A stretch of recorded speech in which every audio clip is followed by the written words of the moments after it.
দেখবেন কোন মানুষ যদি বাপজি মারা যায় পাড়ার গোসল করে নিয়ে কাফন পরে নিয়ে বাবা জানাজার মাঠে নিয়ে যায় মানুষেরা বাপজি এলাকার প্রতিবেশী তার বন্ধুরাও তার আত্মীয় স্বজনরাও সবাই কাতার বেঁধে বাপজি দাঁড়িয়ে যায় জানাজা পড়ার জন্য কিন্তু দেখবেন ওই মাইয়াতের বাপজি খাটির দুই পাশে বাবা তার কাছের লোক ছাড়া বাপজি দূরের লোক দাঁড়ায় না দাঁড়ায়। অনেক মানুষ জানাজার মাঠ থেকে কাতার থেকে বলে ও ভাই ওই মায়াতের মাথার পাশে ওরা কারা ওই লোকটা দাঁড়িয়ে আছে ওকে কোনোদিন দেখে নাই যারা চিনে তারা ডাক দেবেন ওই মায়াতের বড় জামাই নাহলে বলবে মায়াতের শালো নাহলে বলবে মায়াতের বড় বেটা এইভাবে বাপজি মৃত্যুর ব্যক্তি দেখবেন বাবা মৃত্যুর শয্যা ছটফট করলে কাছের লোক বাপজি বসে থাকে আল্লাহ রাসূল ডাক দিয়া বলেন সাহাবারা আমার হাত দুখানা দূরে তোমরা একটু উঁচু করে আমাকে বসিয়ে দাও ওসমান গনি রাদিয়াল্লাহু তাআলা আনহু নবীজির জামাই আলী রাদিয়াল্লাহু তাআলা আনহু নবীজির দুই হাত দুখানা ধরলেন বাবা আস্তে করে নবীজি বললেন আমাকে উঠে বসে দাও সাহাবারা হাত দুখানা ধরে নবীজিকে বসালেন হযরত আলী রাদিয়াল্লাহু তাআলা আনহু নবীজির পিঠে হাত দিয়ে বলছেন নবীজি আর বেশি আপনাকে তোলা যাবে না নবী গো আপনি কষ্ট পাবেন নবী আপনার মাথা যন্ত্রণা আপনি কাতর হয়ে আছেন নবী আপনি বলুন আপনি এবারে কি করতে চান সাহাবারা তারা দুজনায় বাপকে তুলে ধরলেন দরুদ নবী আমার হাজার হাজার সাহাবার দিকে বাপজি লক্ষ্য করে নবীজি তাকানোর পর হাত ওখানে এভাবে উঁচু করে ধরলেন জড়ো করে নবী বললেন আবু বকর তুমি কোথায় আছো আমার হাত ওখানে ধরতে দাও আবু বকর নবীর ডান পাশে বসা ছিল আল্লাহর নবী ডাক দিলেন আবু বকর আর থাকতে পারলেন না নবীর ডান হাত ওখানে হাতখানা ধরলেন আল্লাহর নবীর বন্ধু আবু বকর ডাক দিয়ে বলেন নবী গো আপনি কেন আমার হাত ওখানে ধরতে চাইলেন দরুদ নবী ডাক দিয়ে বলেন আবু বকর শুনুন আমি বহুদিন আগে বলেছিলাম আল্লাহর হক আদায় করে না যেতে পারলে আমার আল্লাহ মাফ করে দিতে পারে আল্লাহর বান্দাকে ওরে আমার সাহাবা আমার জিবরিল ওই সময় বলেছিল ওগো নবীজি বান্দার সাথে বান্দার কিছু হক রয়েছে মৃত্যুর আগে ওই হকগুলো আদায় করে না যেতে পারলে নবী গো কিয়ামতের ময়দানে আল্লাহ তাকে মাফ করবেন না আল্লাহর নবী বলেন ওরে আমার আবু বকর শুনে নাও আমি নবী রাসূল হলে তো আমি তো আল্লাহর বান্দা ওরে আমার আবু বকর আমার সঙ্গে অনেক জায়গায় তুমি গিয়েছো অনেক জায়গায় তোমাকে আমি নিয়ে গিয়েছি রে আবু বকর আমি জবান দিয়ে কথা বলেছি হাত দিয়ে তোমাকে কথা বলেছি ওরে আবু বকর আমার হাতের দ্বারায় জবানের দ্বারায় পায়ের দ্বারায় যদি তুমি আঘাত পেয়ে থাকো আবু বকর এই আবু বকর আমি আর বেশি দিন দুনিয়ার মুখে বেঁচে থাকবো না ওরে আবু বকর আমার হাতের দ্বারায় পায়ের দ্বারায় জবানের দ্বারায় যদি আঘাত পেয়ে থাকো ওরে আবু বকর হয় তুমি হাজার হাজার লোকের সামনে আমাকে ক্ষমা করে দাও নতুবা তার প্রতিশোধ বদলা নিয়ে নাও বলুন সুবহানাল্লাহ ভাবতে পারে সারা পৃথিবীর শ্রেষ্ঠ নবী আমার আবু বকরের কাছে বাপজি রাসূলুল্লাহ হাত ধরে ক্ষমা চাইছে ও বাপজি আপনাদের এটা কি বিশ্বাস যে নবীর গুনাহ আছে কথা বলো নবীদের গুনাহ নাই মায়েশা সিদ্দিকা রাদিয়াল্লাহু তাআলা আনহা বলে আমি নবীর মুখ থেকে শুনেছি নবী ডান দিকে আর বাম দিকে আর সামনের পেছন দিকে চারিদিকের গুনাহ মাফ আর সেই নবী বাপজি আবু বকরের কাছে ক্ষমা চাইছে হযরত আবু বকর নবীজির হাত দুখানা জোরে জোরে কাঁদছেন আর বলছেন ওগো নবী আপনি অন্যায় করেন ওগো রাসূল আমি আপনার কাছে অন্যায় করেছিলাম নবী সেই দিন আমি আপনাকে প্রথমে চিনতে পেরেছিলাম না আল্লাহ রাসূল বললেন আবু বকর তুমি কবে বেয়াদবি করেছিলে বলছেন নবী গো আমি আপনাকে সত্য নবী বলে আমি অতটা জানতাম না আমি আপনার উপর ঈমান আনার আগে আমি কাপড়ের ব্যবসা করতাম। হাদিসে পাওয়া যায় আবু বকর কাপড়ের ব্যবসা করতেন। উনি সামনে এসে ব্যবসায় গিয়েছে, আবু বকর সিদ্দিক রাদিয়াল্লাহু তাআলা আনহু কাপড় বিক্রি হয়ে গেছে, মাল নেই। তো উনি ওই বাজারটা ঘুরছিলেন আবু বকর। নবীকে তখনও বাপজি রাসূল বলে মানি নিতে পারেনি। ওই হাটে বাপজি বড় বাজার ঘুরে বেড়াচ্ছে। কিতাবে লিখেছে ওই বাজারে এক ইহুদি আলেম পণ্ডিত, যারা খ্রিস্টান গির্জায় ইমামতি করে, তাদেরকে পাদ্রী বলা হয়। আমি গত মোটামুটি আপনার দিন 10 মনে হয় হতে পারে, খুব বেশি দিন হয়নি। আমি চাপড়া এলাকায় একটা জালসায় ছিলাম।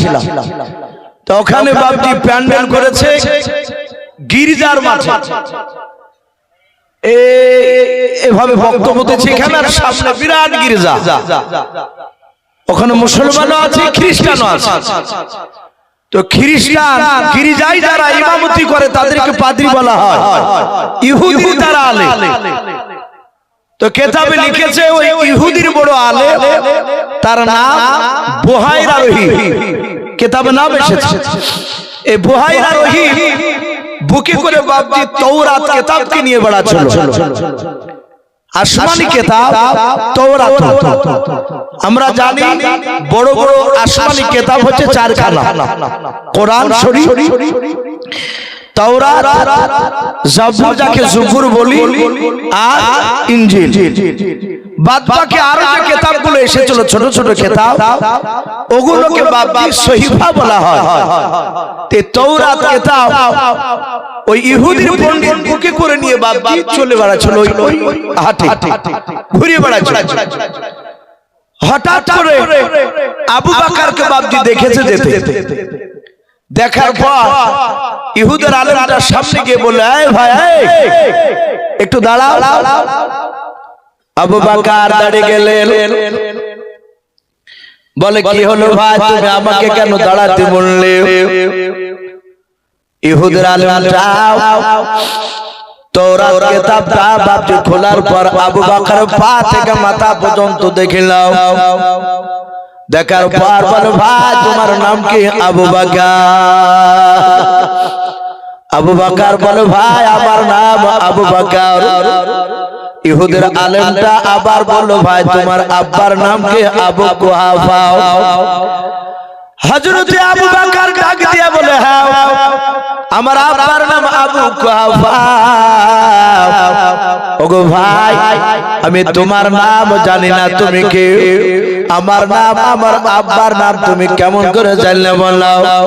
ইহুদের আলেমটা বলল, ভাই দয়া করে একটু তোমার পৃষ্ঠ মোবারক খানা দেখতে চাও, একটু তোমার পেছন দিককার পিঠের জামাটা একটু সরাও, আমি একটু দেখবো পিঠে তোমার কালো রঙের দাগ পাওয়া যায় কিনা। আবু বকর বলল, আমি পিঠে কালো রঙের দাগ দেখাতে দেব না, আমি জামাটা উঠাবো না। ওই ইহুদি আলেম ডাক দিয়ে বলে, আবু বকর এই তাওরাত কিতাবে পড়েছি আখিরি জামানার পয়গম্বর জনাবে মুহাম্মদ রাসূলুল্লাহ সাল্লাল্লাহু তাআলা আলাইহি ওয়াসাল্লাম যিনি নবী হবেন, ওই নবীর জানের বন্ধু হবে, তার নাম আবু বকর। ওরে ভাই, এই কিতাবে লেখা আছে আবু বকর আব্বার নাম আবু কুহাফা। ভাই রে, যদি তোমার পিঠে যদি কালো রঙের দাগ থাকে, শুনে নাও, গোটা পৃথিবীর মানুষ যদি একদিকে হয়ে যায় আর তোমার সঙ্গে ওই নবীর সঙ্গে বন্ধুত্ব কেউ কাটাতে পারবে না। ও বাপজি ভাইরা, আবু বকর সিদ্দিক রাদিয়াল্লাহু তাআলা আনহু ওই দিনের কথাটা বাপজি বিশ্বাস করেছিল। সেই আবু বকর নবীর হাত দুখানা জুড়ে জুড়ে কাঁদে কেঁদে বলেন, ওগো আল্লাহর নবীজি, বেয়াদবি করে ফেলেছি নবী, আপনাকে আমি চিনতে পেরেছিলাম না, আপনি আমাকে ক্ষমা করে দেন নবী, আপনি কোনোদিন বেয়াদবি করেন না, আপনি আমার কাছে কোনো অন্যায় করেন নাই নবী, আমি আপনার কাছে অন্যায় করে ফেলেছি, আপনি আমাকে ক্ষমা করে দেন। আল্লাহর নবী আবু বকর মাথা হাত তুলে বলেন, আবু বকর রে, আমি রাহমাতুল লিল আলামিন পয়গম্বর, আমি দুনিয়াতে বদলা নিতে আসি নাই, বলুন সুবহানাল্লাহ। ওরে আবু বকর, আমি ক্ষমা করে দিয়েছি তোমাকে। এই আবু বকর তুমি বসে যাও। আবু বকর বাপজি ডান দিকে বসে পড়লেন। আল্লাহর নবী জনাবে মুহাম্মদ রাসূলুল্লাহ সাল্লাল্লাহু তাআলা আলাইহি ওয়াসাল্লাম বিশ্বদরদি নবী আমার হাওয়া করে তিনি কাঁদতে শুরু করলেন। দ্বিতীয়বার হাত ওখানে বাপজি এইভাবে আপনার উঁচু করে আবার ধরলেন। আল্লাহর নবী উঁচু হাত করার পর ডাক দিয়ে বলেন, ওমর, ওমর তুমি কোথায় আছো? আমার হাত ওখানে ধরো। হযরত ওমর বাপজি নবীর মাথার দিকে বাম সাইডে বাপজি বসেছিল। হযরত ওমর বিশ্ব নবীজির হাত ওখানে ধরলেন। আল্লাহর নবীজির হাত ওখানে ধরে ওমর কাঁদেন আর বলেন, ইয়া রাসূলুল্লাহ, ইয়া হাবিবাল্লাহ, ফিদাকা বি ওয়া উম্মি, ইয়া রাসূলুল্লাহ, নবী আপনার পদতলে আমার পিতামাতা কুরবান হয়ে যাও। নবী আপনি কেন আমার হাত ওখানে ধরতে চাইলেন বলেন? আল্লাহর নবী বলেন, ওমর শুনে নাও, আমি আর বেশি দিন বেঁচে থাকবো না। ওরে ওমর, আমার হাতের দ্বারাই, জবানের দ্বারাই, পায়ের দ্বারা যদি তুমি আঘাত পেয়ে থাকো, ওরে ওমর, হয় তুমি আমাকে ক্ষমা করে দাও, নতুবা তার প্রতিশোধ বদলা তুমি নিয়ে নাও। হযরত ওমরের কাছে যখন নবী ক্ষমা চাইলেন, আল্লাহর দরদি নবী রহমতের বাপ নবী ক্ষমা চাইলেন। হযরত আমিরুল মুমিনিন ওমর ইবনুল খাত্তাব রাদিয়াল্লাহু তাআলা আনহু নবীর হাত ওখানা বাপজি ছেড়ে দিয়াও, নবীর পা ওখানা বাপজি ওমর পাজামের জুড়ে ধরলেন। হাওয়া করে কাঁদেন আর বলেন, নবী আপনি সারা পৃথিবীর মধ্যে শ্রেষ্ঠ নবী গাও। ওগো নবী, আপনার শরীর থেকে ঘাম ঝরলে মুশকে আম্বার নাই খুশবু বের হয়। নবী গো, আপনি যেই রাস্তা দিয়ে একবার হেঁটে গেলেন, ওই রাস্তায় 14 দিন ধরে না হাঁটলে ওই রাস্তায় নবত নবত খুশবু পাওয়া যায়। নবী গো, আপনি কোনো অন্যায় করেন নাই। ওগো আল্লাহর নবীজি, আমি আপনার পা দুখানা জুড়ে জুড়ে কাঁদি, ওগো নবী ক্ষমা চাই, আমি আপনার কাছে চরম অন্যায় করে ফেলেছিলাম। বিশ্ব নবী বলে, কবে অন্যায় করেছিলেন? ওমর বলছে, নবী ওই দিন যেদিন আমি আপনাকে চিনতে পেরেছিলাম না। আগো নবী, আমি আপনাকে তলোয়ার নিয়ে যাচ্ছিলাম জবাই করতে, সেই দিন বড় ধরনের আমি অন্যায় করে ফেলেছিলাম। রাসূল, আমি তো আপনার চেহারা থেকে ঈমান আনার আগে, তলোয়ার দিয়ে আপনাকে মারার আগে আমি একটা দিন আপনার চেহারার দিকে ভালো করে তাকাই এবং আপনার কথাগুলো শুনতাম না, আপনার সাহাবাদের কথা শুনতাম। আপনার সাহাবা, আপনি গেলে মুখ ফিরে নিতাম এবং এইভাবে কানে আঙুল দিয়ে আমরা চলতাম। আর আবু জেহেল বলেছিল, লা তাসমাউ লিহাদাল কুরআন, খবরদার তোমরা কোরআন শোনো না। আবু জেহেল বলেছিল, মুহাম্মদ সাল্লাল্লাহু আলাইহি ওয়াসাল্লামকে দেখলি দূর থেকে কানে আঙুল দেবা, না হলে তুলো ভরে রাখবা। বাপজি, পৃথিবীতে এখন এক শ্রেণীর আলেম রয়েছে, আশা করি ইউটিউবে বাপজি ফেসবুকে দেখছে, এক আলেম আরেক আলেমকে কাফের ফতোয়া দিচ্ছে। বলে তাবলীগ জামাত মসজিদে ঢুকতে দিও না, যদি ঢুকে যায় ওদেরকে ঘাড়ে ধাক্কা দিয়ে বের করে দিও এবং মসজিদকে সাবান দিয়ে ধৌত করো। ওদের সাথে মুসাফা করা যাবে না, ওরা জালসা করলে ওদের ওয়াজ শোনা যাবে না। কথা বলে কি বলে না? কথা বলো। আমি নাম করছি না, আশা করি বুঝতে পারছি। এটা ছিল আবু জেহেলের বাপটি কথা। আবু জেহেল জানতো যে আল্লাহর রাসূলের কথা 5 মিনিট যদি কেউ শুনে ওই লোকটা নবীওয়ালা হয়ে যাবে। বলুন সুবহানাল্লাহ। আমার দলে থাকবে না। দুনিয়া তো যারা এক শ্রেণীর ওই আলেম, ওই লোক যারা হকানি জালসা তাবলীগের কথা থেকে দূরে সরে দেয়, ওরাও জানে যে এদের কথা শুনলে আমাদের ভন্ডামোটা ধরা পড়ে যাবে।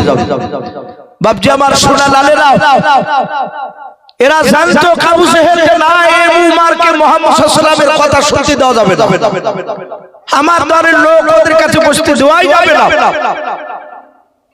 আমার বিশ্ব নবীকে বলছে, নবী আমি সেদিন আমি চরম অন্যায় করেছিলাম, নবী আপনি ক্ষমা করে দেন।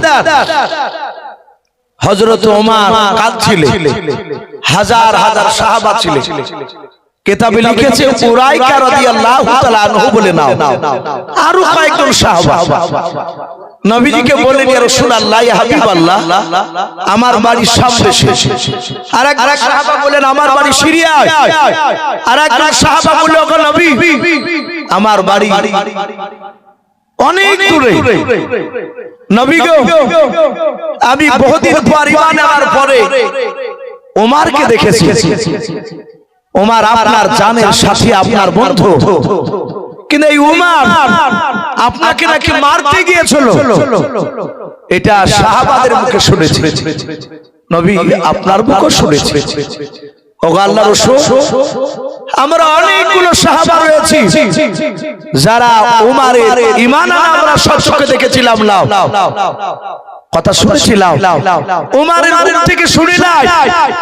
ওগো দয়ার নবী আপনি কি ওমরকে বলতে হলো ওমর কিভাবে আপনাকে মারতে গিয়েছিল? আমার বিশ্ব নবী বলেন সাহাবা তোমরা শুনবা। নবীজি বললেন ওমর তুমি আমাকে প্রথম যেদিন মারতে এসেছিলে সেই দিনকার ঘটনাটা একটু তুমি এই হাজার হাজার সাহাবার সামনে বললো। ওমর হাউ হাউ করে কাঁদছেন আর বলছে নবী বড্ড কষ্ট পায়। আল্লাহ রাসূল বললেন ওমর আমি নবী পয়গম্বর আমি তোমাকে হুকুম করছি তুমি শোনাও। ওমর বলতে শুরু করলেন, হাজার হাজার সাহাবায়ে কেরাম বাপজি বসে শুনছিলেন, তখন এরকম মাইক ছিল না বাবা, বিনা মাইকে ওমর কথা বলছে।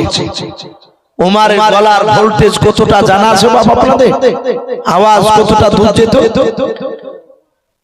আমার বিশ্ব নবীর সাহাবা ওমর বলে, ওমর মসজিদে নববী থেকে চিৎকার করে ডাক দিয়েছিলেন ইয়া সারিয়াল জাবান, একজন সারিয়া বলে একজন সাহাবাকে ডাক দিয়েছিলেন।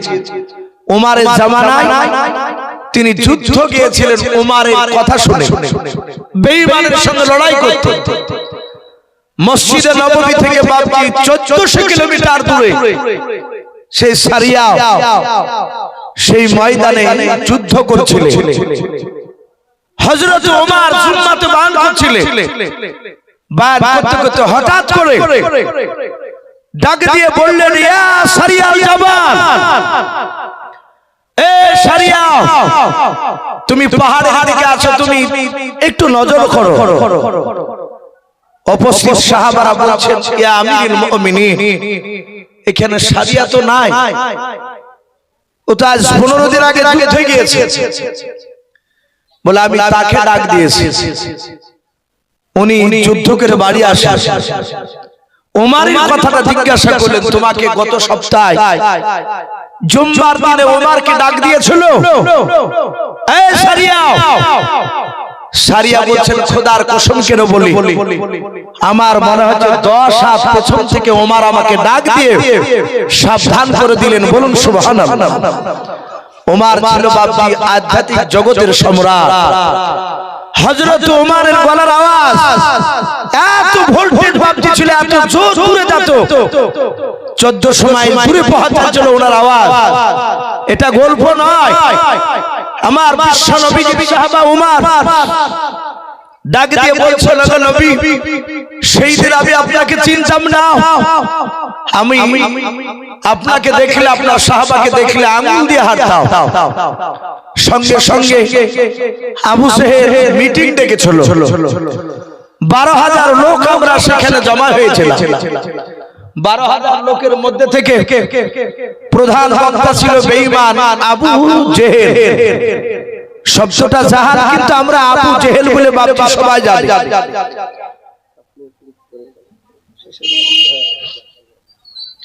ডাক দিয়ে বলল ওগো আল্লাহর রাসূল, ওই জায়গায় বেঈমান আবু জেহেল বলল এই কেউ কি আছো?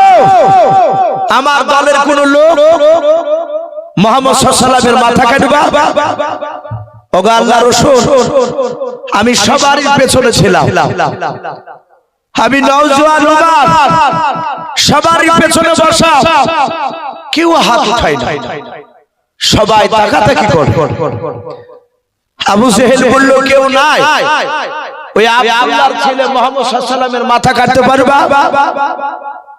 কেউ যখন উঠলো না, ওগো নবী, আমি আপনার এই হতভাগা সাহাবা, আমি পেছন দিক থেকে চিৎকার করে বললাম, এই আবু জেহেল, আমি আব্দুল্লাহর মাথা কেটে আমি তোমার পায়ের তলে নিয়ে এসে রেখে দেব।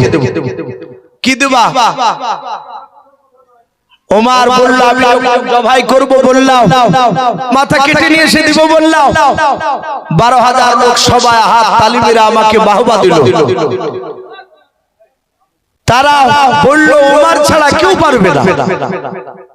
না পারার একটা কারণ ছিল, ওমরের দুই হাতে আল্লাহ দুনিয়ার 50টা যুবকের শক্তি যতটা হয় অতটা শক্তি একা আমার আল্লাহ ওমরের দুই হাতে দিয়েছিলেন। বলুন সুবহানাল্লাহ। ওমরের সামনে কেউ দাঁড়াতে পারত না, এটাও কিতাবে এসেছে। রাসূলের সাহাবারা ওমরের ভয়ে প্রকাশ্যে কলমার দাওয়াত দিতে পারত না, চুপি চুপি দাওয়াত দিত। ওমর ডাক দিয়ে বলল, গো নবী, ওই সময় আবু জেহেল বলল, তোমাকে মোটা অঙ্কের উপহার দেওয়া হবে, পুরস্কার দেওয়া হবে।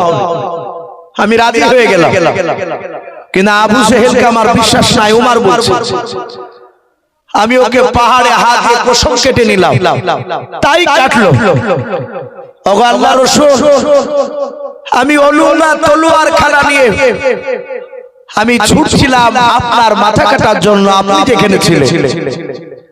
নবী, আমি যখন আবু জেহেলের এরিয়া পার হয়ে ফাঁকা মরুভূমির ময়দান দিয়ে যখন দৌড়াচ্ছিলাম, হঠাৎ দেখলাম আমার একটা বন্ধু, তার নাম নাই রাদিয়াল্লাহু তাআলা আনহু বলে নাম, এটা ওমরের বন্ধু ছিল। কিন্তু হযরত নাই ওমর ঈমান আনার 4 দিন আগে যে বাপজি খলেমা পড়েছে তা ওমর জানে না। ওমর ভাবছে ও ইহুদি, ও বেঈমান, আমার দলের লোক। নাইম তাকে উত্তেজিত অবস্থায় দৌড়াতে দেখে তার চেহারা দেখেছে ভয়ঙ্কর, নবীকে মারতে যাবে। আবু জেহেল ওমরের মস্তিষ্ককে নষ্ট করে দিয়েছে যে রাসূল হচ্ছে আমাদের দুশমন বাপ দাদা। নাইম বলে, এই ওমর ভাই, এই ওমর। ওমর বলে, আমার সময় নাই, আমার দাঁড়ানোর সময় নাই। বলে, কেন ভাই? বলো, ওই আব্দুল্লাহর ছেলে অতি বড় বেড়েছে, তার মাথা কাটতে যাচ্ছে। বেটার মাথা কেটে চুল ধরে আমাদের নেতা আবু জেহেলের পায়ের তলে ফেলবো, কথা দিয়েছি। আর তুমি তো জানো ভাই, আমি যা কথা দিই তাই পূরণ করে দেখা। নাইম বলল, ভাই ওমর, তুমি তো একা, কিন্তু মুহাম্মদ সাল্লাল্লাহু আলাইহি ওয়াসাল্লামের তো সাথী আছে, তার ভক্তরা আছে, তুমি মারতে গেলে তোমাকে তো ওরা কম করে ছাড়বে না। ওমর বলল, নাই, তোর কথা শুনে মনে হচ্ছে তুই ওর লোক। এই তোর তো দরদ আছে কেন? নাইম বলল, ভাই আমি বিশ্ব নবীর সাহাবা। একবার জোরে বলুন সুবহানাল্লাহ। যারা ইমানদার হয়, আল্লাহওয়ালা হয়, তারা পৃথিবীর শক্তিকে ভয় ভয় কথা বলে, একমাত্র আল্লাহকে ছাড়া কাউকে ডরায় না। আপনি আমি মানুষকে দেখে ভয় করে জানতে হবে ঈমান দুর্বল, আল্লাহর পূর্ণাঙ্গ বান্দা হতে পারি না। নাইম বলল, ভাই ওমর, আমি রাসূলের কলেমা পড়েছি। ওমর ডাক দিয়ে বলল, ভাই নাইম, এতদিন তুই আমার বন্ধু ছিলে, আজ থেকে তুই আমার বন্ধু নাই।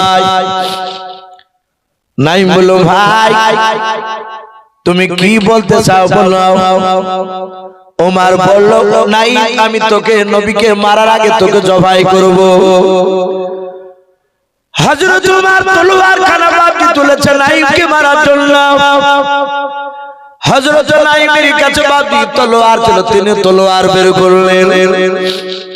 নাইম ডাকতে বলেছিল ভাই ওমর শুনে নাও, তুমি 10টা তলোয়ার মারলে আমি একটা তো তোমাকেও মারতে পারবো।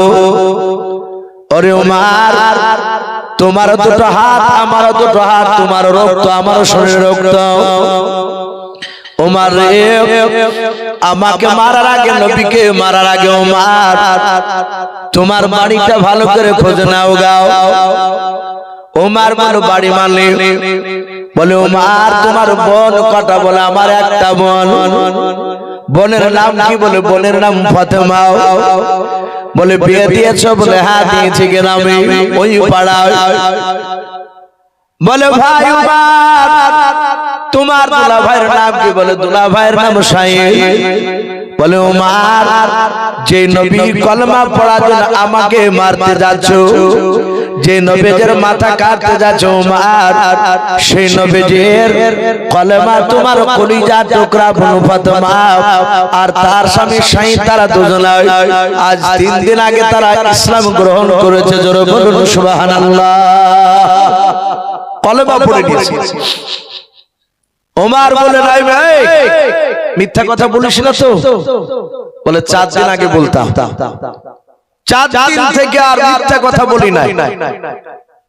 ভাই ওমর খোঁজ নিয়ে দেখ, যদি তোর বোন আর দুলা ভাই যদি কলমা না পড়ে এসে আমাকে জবাই করবি, আমি চুপচাপ দাঁড়িয়ে থাকবো, কিছু বলবো। ওমর বলল ডাক? বলে হ্যাঁ। ওমরের যা রাগ ছিল রাসূলের উপরে তার চেয়ে আরো 7 গুণ রাগ বাপজি বেড়ে গেছে। বলে আমাদের বাপ দাদার দুশমন আর তার দল ভুক্ত হয়েছে আমার বোন আর বোনাই। হযরত ওমর দৌড়াচ্ছে, ওর কানে কিন্তু আঙ্গুল ভরা নাই, ওর কানে তুলা ভরা নাই, ও রাগে দৌড়াচ্ছে রাসূলুল্লাহকে মারবো বলে। রাস্তায় রাসূলের বাপজি কলমা পড়েছে আর বোন আরো রেগে গিয়ে বাপজি দৌড়াচ্ছে। হযরতে সাইদ আর ফাতেমা এরা দুজনাই ঈমান আনার পরে নবী একজন খাব্বাব নামক একজন সাহাবাকে বললেন, সাহাবা এদের দুজনার বাড়িতে গিয়ে গোপনে কোরআন শিক্ষা দিয়ে এসো। বলুন আলহামদুলিল্লাহ। কোরআন শিখাও গাও। খাব্বাব কোরআনটা বুকে করে জোরে ধরে ওই সাইদের নয় ফাতেমার, হ্যাঁ সাইদ ফাতেমার ওদের বাড়িতে এসে গোপনে কোরআন শিক্ষা দিচ্ছে। ওমর দরজার গুড়িতে এসে বাবা কানটা লাগিয়েছে, দেখে আমার বোন ফাতেমা কি করে বাড়ির ভিতরে। প্রথমে আওয়াজ দেয় নাই, ভেতর থেকে বাপজির শব্দ বেরিয়ে আসলো, ইন্নী আলাল্লাহ। কোন কোন মুফাসসির কিরাম বলেন হযরত আমিরুল মুমিনিন উমর ইবনে খাত্তাব রাদিয়াল্লাহু তাআলা আনহু বাবা ওই সময় ঈমান আনার আগে রে বাবা হযরত আপনার ওমরের কানে 3টা আয়াত এসেছিল কোরআনের আওয়াজ। লাস্টে কার শব্দ ছিল ইন্নী আলাল্লাহ, আমি নিশ্চয় আমি আল্লাহ। এই আওয়াজ যাহাতে ওমরের কানে পৌঁছে গেল, ওমর রাগ সামলাতে না পেরে ডাক দিয়ে বলল, ফাতেমা দরজা খোল। ওরে ফাতেমা দরজা খোল বলে বাপে 2 বার 3 বার ডাক দিয়ে দিয়েছে ওমর। হযরত ফাতেমা বুঝতে পেরেছে আমার ভাই ওমর এসেছে, মনে হয় আমরা কলেমা পড়েছি এটা জানতে পেরে গিয়েছে, আমাদেরকে আর বেঁচে রাখবে না। কারণ ফাতেমা ওমরের শক্তির ব্যাপারে মেজাজের ব্যাপারে জানা ছিল। হযরত ফাতেমা খাব্বাব রাদিয়াল্লাহু তাআলা আনহুকে ডাকতে বলেন, গো খাব্বাব ভাই কোরআনটা নিয়ে তুমি ঘরের আড়ালে তুমি লুকিয়ে যাও। খাব্বাব বলে কেন? ফাতেমা বলে লুকিয়ে যাও। বলে কেন? তুমি জানো না? বলে না। বলে আমার ভাই পৃথিবীর কাউকে দেখে ভয় পাই না, আমরা নবীর কলেমা পড়েছে জানতে পেরে আমাদেরকে মারার জন্য এসেছে। ওরে ভাই খাব্বাব তাড়াতাড়ি তুমি কোরআনটা নিয়ে আড়ালে চলে যাও, কারণ বেঈমান উমর ভাই কোরআনের হয়তো সে আপনার অপমান করে ফেলবে, কোরআনকে মহব্বত করতে জানে না, টাল দিয়ে হয়তো ফেলে দেবে, আমরা কষ্ট পাবো। বাপ কোরআনটা নিয়ে বাপ যা আড়ালে চলে গেলাম, আল্লাহর নবীজির বাপে সাহাবা সাহাবিয়াও ফাতেমা আর সাইদ তারা আগিনা উঠোনে বাপে দাঁড়িয়ে আছে।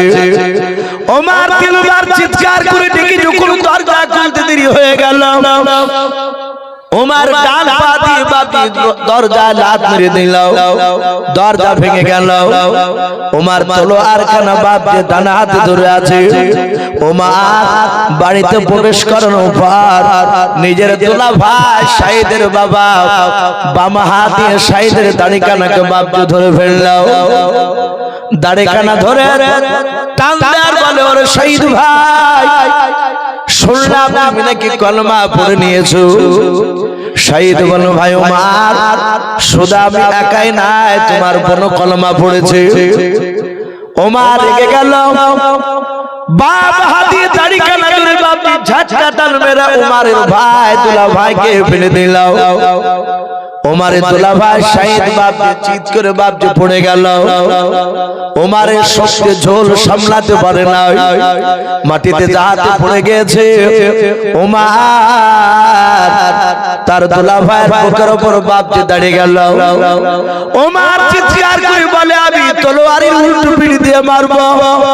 আয় শহীদ ভাই, আমার পা দিয়ে তোর বুকের বাতা ভেঙে ফেলবো, বল নবীজিকে ছাড়বে কেলাও। ওমর নিজের দোলা ভাইয়ের বাপ যে বুকে লাত মারতে লাগলো, পেটে লাত মারতে লাগলো, মুখে লাত মারতে লাগলো। লাত মেরে বাপ যে ক্ষান্ত হয় নাই, তলোয়ারের উল্টো পিঠ দিয়ে আঘাত শুরু করে দিল রে বাবা। বারবার মারে আর চিৎকার করে বলে, বল নবীজিকে ছাড়বে কিনা। হযরত ওমর তো তোমারে শহীদের ঈমানের ভোল্টেজ কমে না বাড়ে, জোরে বলে বেড়ে যায়। আল্লাহর নবী বলেন, ঈমানদারকে যত মারবে রে বাবা তত ঈমানদারের ভোল্টেজ বেড়ে যায়, বলুন সুবহানাল্লাহ। হযরত বেলাল রাদিয়াল্লাহু তাআলা আনহুর বাবা সারা রাত আপনি উমাইয়া মেরেছিল বেঈমান। সকালবেলা আবু জেহেল উতবা সাহেবাদেরকে ডেকে নিয়ে এসে ওদের হাতে তুলে দিল, একে মারো। মারে আর বলে, ওরে বেলাল বল নবীজিকে ছাড়বি কিনা বল। বেলাল বলে, না আমি নবীজিকে ছাড়বো না।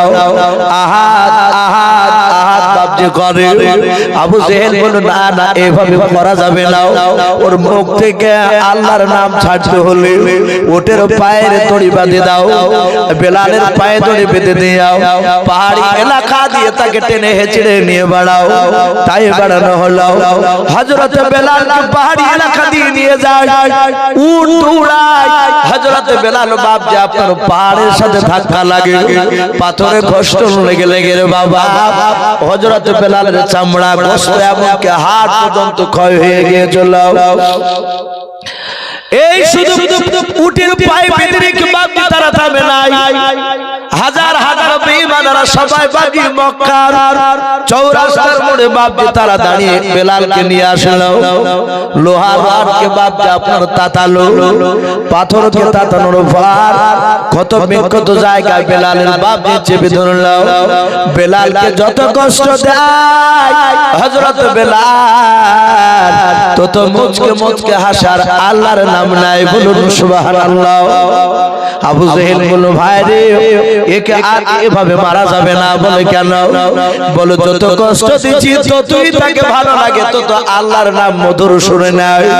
ও বাপজি ভাইরাও, যারা ঈমানদার হয় তাদের যত কষ্ট দিবে তত ঈমানের ভোল্টেজ বেড়ে যাবে।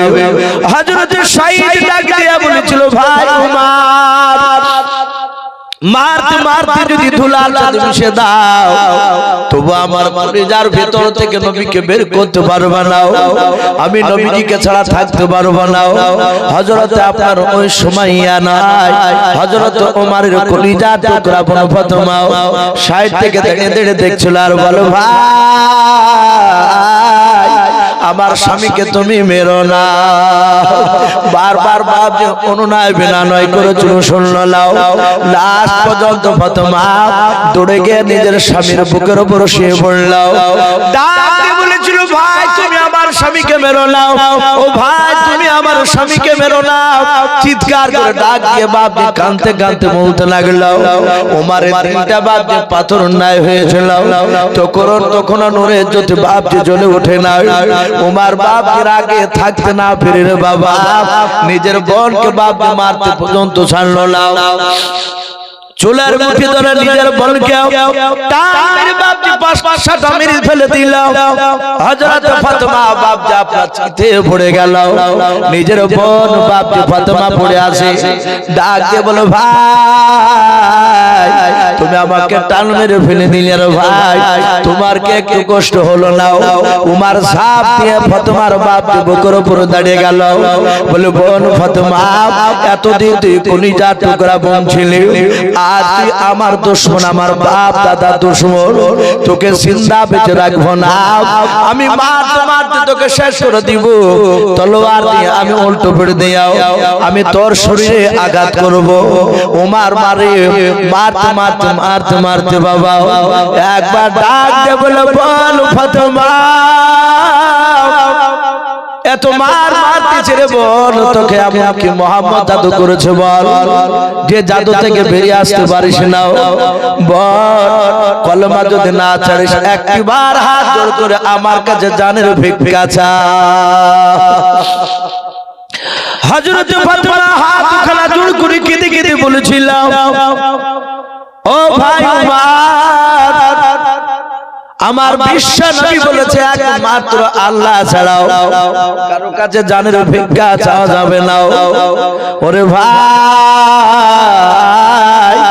তোমার আমি আদরের কলিজা টুকরা বল, তুমি মেলা দেখতে নিয়ে যেতে, বাজারে নিয়ে যেতে গেলে ভাই আমি হাঁটতে না পারলে তুমি কোলে নিয়ে চলে যেতে, কাঁধে করে নিয়ে যেতে। ওরে ভাই ছোটবেলা তোমার নিজ হাতে আমাকে খেয়ে দিতাও, তুই হাত দিয়ে তোমার বোনকে মারতে তোমার হাতটাও কাঁপে নাও। ভাই রে আমরা এক মায়ের পেট থেকে বের হয়েছে, আমরা দুই ভাই বোন। ভাই একবারও কি তোমার মায়া হয় না? উমার বাপ যে মনে মনে চিন্তা করলো, এত মার মারলাম একবার জানের ভিক্ষা চাইলো না। হযরত উমর ডাক দিয়ে বলে, বল ফাতেমা এত মার মারতেছি একবার তুই আমার কাছে বলছিস না নবীকে ছেড়ে দেব? বোনরে আর কিছু বলবো না, অনেক মার মারলাও, তোদের শরীর থেকে রক্ত বেরোচ্ছে। বল আমি ঘরের দরজায় যখন দাঁড়িয়েছিলাম তোরা জানতে পেরেছিলি, আমি ডাক দিলাম তখন তুই জানতে পারলি, তোকে ডাকার আগে আমি কান লাগিয়ে শুনছিলাম কি তোরা করতেছিলাম, আমি দেখতেছিলাম দরজার আড়াল থেকে। কিন্তু বোনরে কে জানো কি জানো পড়তেছিল, ইন্নী আনা আল্লাহ, এই শব্দগুলো আমার কানে আসলো। হযরত ফাতেমা ডাক দিয়া বলেছিল, ভাই কোরআন পড়ছিলাম, আমার একজন নবীর সাহাবা খাব্বাও আমাদেরকে কোরআন শেখাচ্ছিলেন। হযরত উমর বলে, কোরআন নিয়ে এসো দেখি। বলে, ভাই এই কোরআন তোমাকে স্পর্শ করতে দেওয়া যাবে না। বলে, কেন? বলে, তুমি নাপাক, তুমি তো পবিত্র নাও, এই ধর্মগ্রন্থ কোরআন অপবিত্র অবস্থায় ছোঁয়া যাবে না। উমর বলল, গোসল করতে গেলে সময় লেগে যাবে, তাড়াতাড়ি শোনা কি পড়তেছিলি রে বাবা। কিন্তু তার কানে তো বাপ আঙুল ভরা না, তার কানে তুলা ভরা না, ওই দরজার গুড়ি থেকে কান লাগিয়েছিল রে বাবা। তিনটা কোরআনের আয়াত আর বাপ যা আপনার কানের ভেতরে দিয়ে একেবারে কলিজা থেকে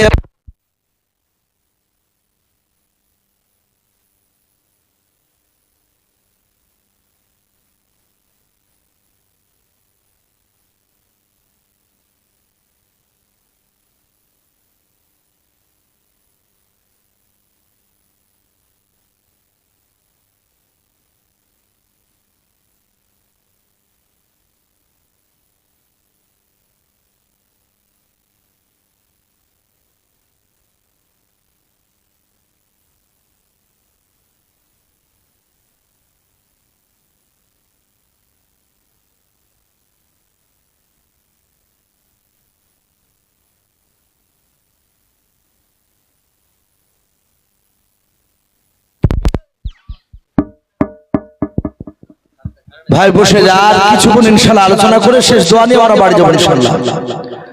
হযরত ওমর ডাক দিয়ে বলেছিল, রে বোন তাড়াতাড়ি তুই আমাকে শোনাও।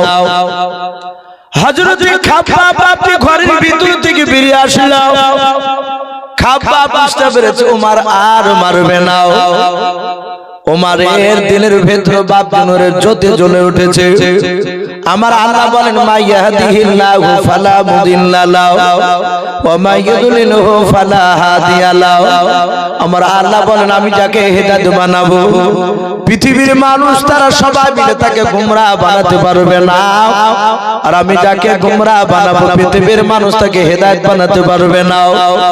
হযরত খাব্বাব ফিরে এসে বলেন, ভাই ওমর, গতকালকে আমি আসরের নামাজের পর আমি নবীর দরবারে ছিলাম।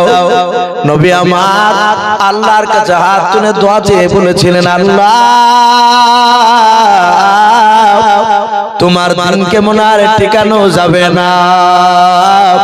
যেভাবে আবু জেহেল ওমর উঠে পড়ে আমার বিরোধিতা শুরু করেছে, ওমর ভাই আমার বিশ্ব নবী কেঁদে কেঁদে বলেছিলেন, আল্লাহ আবু জেহেল কিংবা ওমরের দ্বারায় এদের দুজনার দ্বারা যা দ্বারাতে ইসলামের উপকার হবে, ওগো মাওলা তুমি দুজনের মধ্যে একজনকে তুমি ইসলামে দাখিল করে নাও। ওগো ভাই ওমর, আবু জেহেলের নামটা এক থেকে দুইবার নিয়েছিল, কিন্তু আপনার নামটা ওমর ওমর করতেছিলাম কয়েকবার। আমার মনে হয় তোমার নামটা আল্লাহ কবুল করে নিয়েছে, বলুন সুবহানাল্লাহ। ওমর ডাক দিয়ে বলে, তোর নাম কি? বলে আমার নাম খাব্বাব। বলো সব বাদ দে, কি পড়েছিল শোনা। খাব্বাব আপনি কেউ বলেছেন সূরা তাহা, কেউ বলেছেন বাবা তওবা। এই সূরা থেকে বাপ যে কয়েকটা বাপ যে আয়াত পড়তে লাগলো। ওমর বাপ যে সঞ্চার কানাগুলো ভরা নাই, তুলা ভরা নাই, কোরআনের আয়াতগুলো ওমরের কানের ভেতর দিয়ে কলিজাতে বাপ যে ধাক্কা দেয়।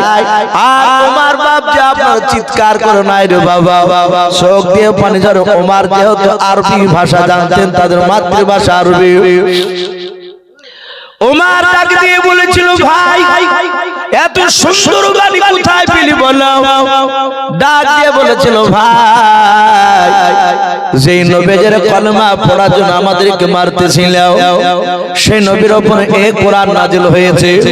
ওমর মারো ভাই রে, নবীর জবান থেকে যদি কথাগুলো শোনা যায় কতই না সুন্দর হবে। চলো আমি নবীর চেহারা কানা দেখবো, এত সুন্দর বাণী তার উপর নাজিল হয়েছে।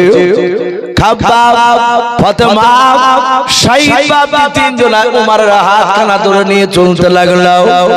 নবীর দরবারে বাপ যে দৌড়ে যাচ্ছে, রাসূলকে বাপ যে দেখবে, নবীর মুখ থেকে ওমর কথাগুলো শুনবে। হযরত বাপ যে ওমরকে দূর থেকে বাপ যে দেখতে পেয়েছে। আল্লাহ রাসূলের সাহাবারা পেছন থেকে নবীর পেছনে তারা বসা ছিল, নবীজি জান্নাত জাহান্নামের কথা শোনাচ্ছিলেন। সাহাবারা ওমরকে দূর থেকে দেখার পর বলে, নবীজি ওই দেখেন ওমর আসতেছে তলোয়ার নিয়ে আপনার দরবারে। আমার মনে হয় হযরত ফাতেমা, সাইদ আর খাব্বাব তারা কলমা পড়েছে, ওমর জানতে পেরেছে ওমর আপনার দরবারে তার বোনকে টেনে নিয়ে আসতেছে, তার দুলাভাইকে।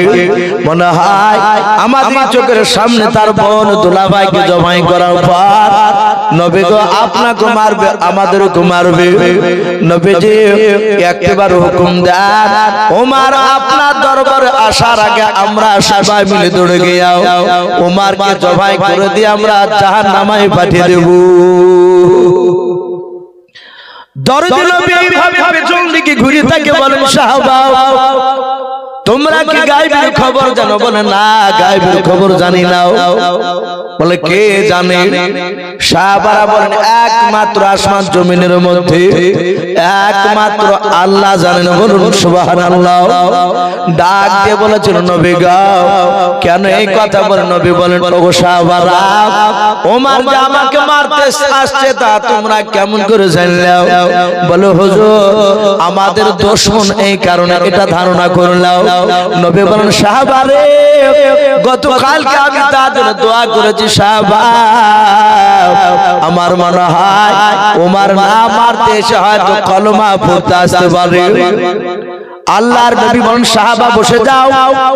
সাহাবারা বাতি বসে বলে নবী বলেন এক ধাপ কেউ জানো এখান থেকে সামনের দিকে ওমরের দিকে যাবা না। এই সাহাবারা আমি বারণ করছি এখান থেকে তোমরা কেউ যাবা না। সাহাবারা হাত জোড় করে বলেন ইয়া রাসূলুল্লাহ মাফ করবেন, আর যাব না। নবী আপনি আমাদেরকে বসতে বলেছেন, বারণ করেছেন, আর যাব না। আল্লাহর নবী তাকে দেখলেন ওমর দৌড়ে আসতেছে। আল্লাহর নবীর কাছাকাছি তো কোনো বাপ যে পৌঁছাতে পারে না, প্রায় 50 থেকে 60 হাত দূরে বাপ যে ওমর আসতেছিল। আল্লাহর নবীজি আর নবীর জায়গা থেকে নবী আর দাঁড়াতে পারলেন না, নবী স্থির হয়ে থাকতে পারলেন না। নবী আবার সোজা দৌড়ে গিয়ে যাওয়ার পর ওমরের কাছে দৌড়ে যাওয়ার পর নবীজি আমার ওমরের জামার কলার খানা বাপ যেভাবে ধরলাম, আল্লাহ রাসূল ওমরের কলার খানা ধরে ওমর দেড়ে গেল। আল্লাহর নবীজি কলার খানা বাপ যেভাবে ধরে আর আস্তে আস্তে নড়ায় আর বলে ওরে ওমর আর কতদিন পাগলামি করবে রে ওমর? ওরে ওমর তুমি মহব্বতের নজরে একবার তুমি আমার চেহারা দিকে তাকাও। আমি তোমার দুশমন নই, আমি তোমার জানের নবী মুহাম্মদ সাল্লাল্লাহু আলাইহি ওয়াসাল্লাম। ওরে ওমর অনেক পাগলামি করেছে, আর পাগলামি করো না রে ওমর। আল্লাহর নবী কলার কানা ধরে কাঁদছেন। ওমরকে বলেন হযরত ওমর বিশ্ব নবীজির মধুর সুন্দর বাবা আল্লাহ রাসূলের কান্না শুনে বাপজি ওমর আর থামতে পারলো না। ওমর হাওমা করে বাপজি কাঁদতে লাগলো। একভাবে নবীর চেহারার দিকে চেয়ে আছে। আল্লাহর নবীজি ওমরের কলার কানা ধরে পেছন দিকে এইভাবে করে নবীর সাহাবাদের দিকে লক্ষ্য করে বলেন ওরে ওমর ওই দেখো তোমার জানের সাথী তা তোমার মহব্বতের বন্ধুরাও। ওরে ওমর তোমার বন্ধুদেরকে নিয়ে তুমি কবে কলেমার দাওয়াত দেবে? বলুন সুবহানাল্লাহ। ওমর বাপ যার থাকতে পারলো না, নবীর পায়ে তলে তলোয়ার কানা রেখে দিলাম। রেখে দেওয়ার পর নবী পা দুখানা পাঁজা মেরে জোরে জোরে কেঁদে বলেছিলেন নবী গো আমি অন্যায় করে ফেলেছি নবী, আপনি আমাকে হয় তলোয়ার দিয়ে আপনি আমাকে হত্যা করে দেন, জবাই করে দাও, নতুবা আপনার কলমা পড়ে মুসলমান বানিয়ে নাও। আল্লাহর নবী আর থাকতে পারলেন না। ওমরের হাত দুখানা ধরে নবী যে বুকের সাথে জোরে ধরলেন। ওমরের কপালে চুমা দিয়ে বলে ওমর আমি পৃথিবীর বুকে বদলা নিতে আসি নাই। আল্লাহ কোরআনে বলেছেন আমা আরসালনাকা ইল্লা রাহমাতাল লিল আলামিন, আমি রহমতের নবী দয়ার নবী রে ওমর, আমি নবী তোমাকে maaf করে দিলাম। ওমর তুমি পড়ে নাও কালেমা লা ইলাহা বাপজি লজ্জা করবেন একটু মহব্বতে পড়ে নাও ইলাহা ইল্লাল্লাহ লা ইলাহা ইল্লাল্লাহ লা ইলাহা ইল্লাল্লাহ মুহাম্মাদুর রাসূলুল্লাহ সাল্লাল্লাহু তাআলা আলাইহি ওয়াসাল্লাম। এই সেই ওমর নবীজির হাজার হাজার সাহাবার সামনে রে বাবা হাত খানা ধরে ধরে কেঁদে কেঁদে বলেছেন নবী গো বেয়াদবি হলে maaf করবেন। নবী আমি আপনার কাছে সেই দিন অন্যায় করে ফেলেছিলাম। ওগো আল্লাহর নবী জনাবে মুহাম্মদ রাসূলুল্লাহ সাল্লাল্লাহু তাআলা আলাইহি ওয়াসাল্লাম আমি আপনার কাছে ক্ষমা চাই, আপনি আমাকে ক্ষমা করে দেন। আল্লাহর দরদি নবী আমার আল্লাহর দরদি নবী আমার ডাক দেবার ওমর আমি সেই দিনে আমি তোমাকে ক্ষমা করে দিয়েছি রে ওমর। বলে নবী গো আজ যেমন আপনি ক্ষমা চাইছেন আজ আপনি maaf করে দাও। আল্লাহর নবী বলেন ওমর আমি maaf করে দিলাম। আল্লাহর রাসূল এইভাবে এক এক করে সাহাবাদের বাপ জাহাজ দুখানা ধরে ধরে নবী আমার অনেকগুলো সাহাবার বাপ জাহাজ ধরে ক্ষমা চাইতে লাগলেন। আবু বকর সিদ্দিক রাদিয়াল্লাহু তাআলা আনহু তিনি মনে মনে চিন্তা করলেন হাজার হাজার সাহাবার কাছে এইভাবে নবী ক্ষমা চাইতে গেলেন, এটা নবী যে ক্ষমা চাইছে বটে কিন্তু আমাদের সবারই নবীর কাছে বেয়াদবি করা হচ্ছে। নবীর তো গুনাহ নাই, আবার নবী এক এক করে ক্ষমা চাইলে অনেক সময় লেগে যাবে, এটা অন্যায় হচ্ছে আমাদের। হযরত আবু বকর নবীজির সামনে গিয়ে বলে নবীজি আমি আপনার দামি সাহাবা। বলে হ্যাঁ। আল্লাহর নবীর বন্ধু আবু বকর ডাক দিয়ে বলে নবী গো আপনি বলেছেন সাহাবার মধ্যে সবচেয়ে বড় সাহাবা আবু বকর। ওগো আল্লাহর নবী সব সাহাবার আপনার কথা শুনে আমাকে বড় বলে মানে আমি যা বলি তাই শুনে নাই। ওগো আল্লাহর নবী যে আপনি এক এক করে প্রতিটা সাহাবার কাছে আপনি ক্ষমা চাইবেন না। ওগো আল্লাহর নবী শুনে না, সব সাহাবার পক্ষ থেকে শুনে না আমি পয়গম্বর রাসূলের বন্ধু আবু বকর। ওগো আল্লাহর নবীজি সবারই তরফ থেকে আমি আপনাকে maaf করে দিলাম। বলুন সুবহানাল্লাহ। হযরত আবু বকর দেখলেন নবী এক এক করে maaf চাইছে। ভাই চায়ের কেটলি চা দিল না, দিল না আপনাকে? যাক ভাই কমিটি ভাইকে বলবো ভাই এক কাপ করে যদি এদেরকে চা দিতেন, যেহেতু রাত্রি অনেক হয়ে গেছে, এক কাপ চা যদি করে দিতেন, বিস্কুট লাগবে না তাহলে একটু ভালো হতো। তো ভাই আমি বলছিলাম হযরতে আবু বকর বলে নবী এক এক করে সবারই কাছে ক্ষমা চাইবেন। আমি আবু বকর সব সাহাবার পক্ষ থেকে আমি আপনাকে maaf করে দিচ্ছি। নবী maaf করে দিলাম, একটা সাহাবাও প্রতিবাদ করবে না। যাহাতে বাপকে maaf করে দিলাম বলেছে সঙ্গে সঙ্গে বাপজি আপনার রাসূল বলে ওগো আবু বকর। রাসূল হাসছে, সবারই কাছে ক্ষমা চাইতে হলো না। আবু বকর সবারই দায়িত্ব নিয়ে maaf করে দিল। আমার বিশ্বনবী রহমতের নবী বললেন আমি আবু বকর সবাইকে maaf করে দিলাম। যাহাতে বাবা সবাইকে maaf করে দিলাম বললেন নবী আমার আর ওই হাজার হাজার সাহাবার মধ্যে থেকে বাবা একজন সাহাবা হাত উঁচু করে দাঁড়িয়ে বলেছিল নবী গো সব সাহাবারা আবু বকরকে দায়িত্ব দিতে পারে maaf করার জন্য। আয় নবীজি আমি আপনার সাহাবা, আমি আপনার আবু বকর বন্ধুকে আমি দায়িত্ব দিই নাই।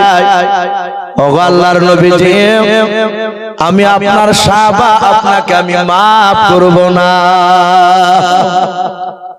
সব সাহাবারা অবাক হয়ে গেল, এই সাহাবার মাথা খারাপ হলো নাকি? সবাই maaf করছে আর ও বলে নবী আমি আপনাকে maaf করব না।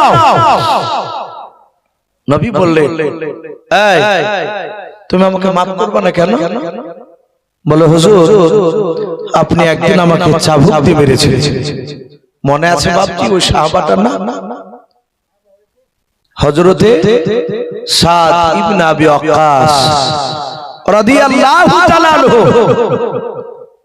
এই রাসূলের অনেক দামি সাহাবা, অথচ উনি বলছেন নবী গো এক দিল আপনি উটের পিঠে চেপেছিলেন, আপনার ডান হাতে ছিল সারোয়া চাবুক, আমি ওই উটের লাগাম ধরে আগে আগে হাঁটছিলাম, আপনি চাবুকটা উটের পায়ে মারতে গিয়েছেন, উটের পায়ে না লেগে নবী আপনার ওই ডান হাতের চাবুকটা আমার পিঠে লেগেছে, ডান দিকের কাঁধে।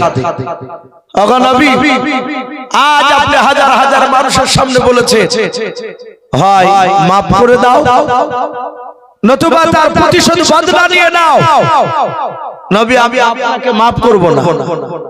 আমি প্রতিশোধ বদলা নিতে চাই। আবু বকর বললেন, ভাই নবীকে মারা তো দূরের কথা, নবীর চেহারার দিকে চোখটা টেড়া করে তাকালে ঈমান নষ্ট হয়ে যায়, আর তুমি নবীকে মারবা? বলে আবু বকর এখানে কথা বলবে না, তোমার সাথে আমার কথা নয়, আমার কথা হচ্ছে রাসূলুল্লাহর সাথে। বলুন সুবহানাল্লাহ। সাদ ইবনে আবি ওয়াক্কাস তিনি দামি সাহাবা, ওনার জীবনী শুনেছেন আপনারা? নবী যেদিন তায়েফ নগরে মার খেয়ে এসে একটা খাজুর গাছের হালকা ছায়ার তলে রাসূলুল্লাহ কাঁদছিলেন, মাথা দিয়ে বাবজি রক্ত গড়ে গড়ে পায়ে জমাট বেঁধেছিল। নবী কাঁদছিলেন, ওগো আল্লাহ, তায়েফবাসী লোকরা আমাকে চিনতে পারেনি, এদেরকে মাফ করে দাও, এদের উপর নারাজ হও না। আর এই সাদ ইবনে আবি ওয়াক্কাস ওই রাসূলুল্লাহ কাঁদছিলেন ওই মরুভূমিতে, তার পেছনে বাবজি একটা আঙ্গুরের বাগানে তিনি কাজ করছিলেন। হঠাৎ করে কান্না দেখে দেখলো, হারে যুবকটাকে মারলো কে? সাদ ইবনে আবি ওয়াক্কাস নবীর শরীরে রক্ত পড়া দেখে, ও কিন্তু নবীকে চিনে না। ও আঙ্গুরের ফলকে নিংড়ে রস বের করে এক গ্লাস রস নিয়ে গিয়ে বলছে, এই যুবক, তোমাকে কে মেরেছে গো এইভাবে? নবীজি এইভাবে ঘুরে তাকিয়ে বললেন, ভাই এই আকাশ আমাকে মেরেছে, তায়েফ নগরের যুবকেরা।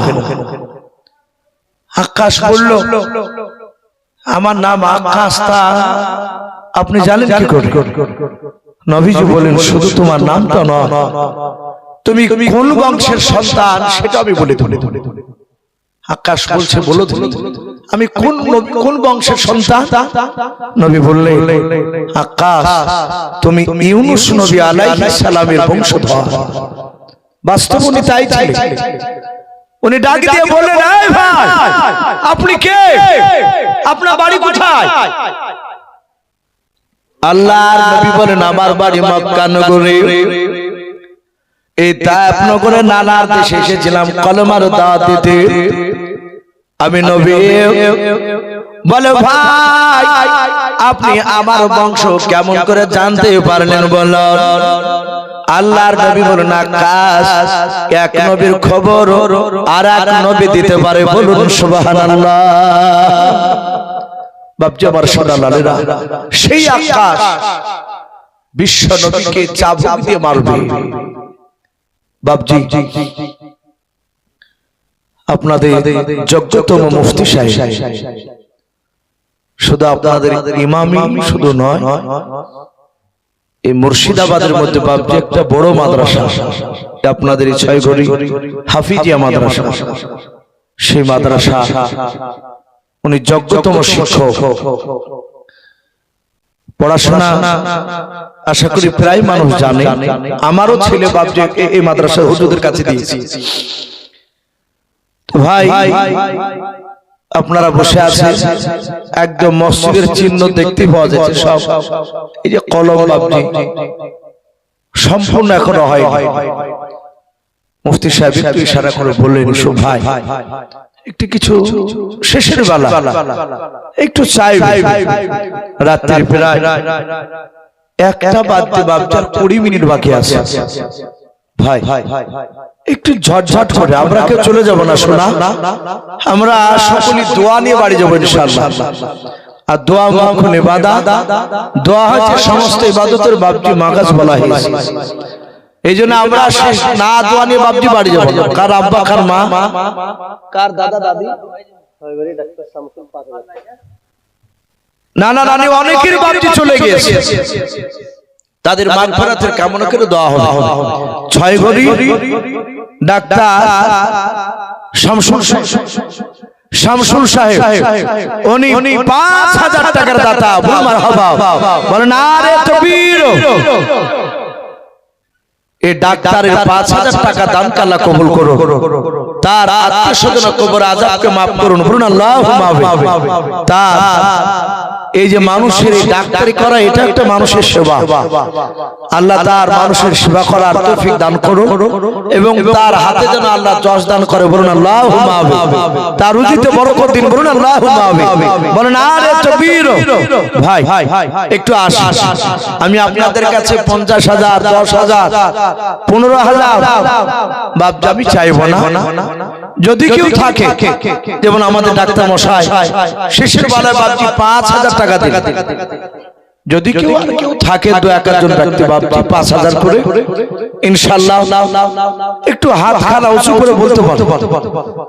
যদি ৫,০০০ টাকা দিতে নাও পারে, কমসে কম বাপজি ৫০০,০০০ করে টাকা। জি একটু আসুন। আল্লাহ রাসূল বলেন, মান বানা লিল্লাহি মাসজিদা বানাল্লাহু লাহু বাইতান ফিল জান্নাহ। নবী বললেন, কেউ যদি দুনিয়াতে মসজিদ তৈরি করে দেয়, কাউসার ১০০০, সুবহানাল্লাহ, নারে তাকবীর। এই কাউসার নামে দেখো বান্দা কোথায় যে ছিল, শেষের বেলা এসে দেখো ১০০০ টাকা দিলাও, ১০০০ টাকা বলে মনে করিও না হেলাও, নেকের খাতায় মলা লিখিও গো আল্লাহুম্মা আমিন। সাইফুল নামে দেখো বান্দা কোথায় যে ছিল, শেষের বেলা এসে দেখো ১০০০ টাকা দিলাও, ১০০০ টাকা বলে মনে করিও না হেলাও, নেকের খাতায় মলা লিখিও গো মেলাও, যা সাথী যে নিয়াতে করিয়াছে দান, দানকে কবুল করো তুমি, সুবহানাল্লাহ। নারে তাকবীর, মাশাআল্লাহ। রুহুল আমিন নামে দেখো বান্দা শেষের বেলা ৩,০০০ টাকা দানিল, মসজিদ বানাবো বলিয়া আল্লাহ, যা আশাতে যে নিয়াতে করিয়াছে দান, দানকে কবুল করো তুমি রহমান। আর দোয়া করি মোলা তাহার জন্নতে, সুখে শান্তি রেখো তুমি দুনিয়ার বুকে, আল্লাহুম্মা আমিন। নারে তাকবীর।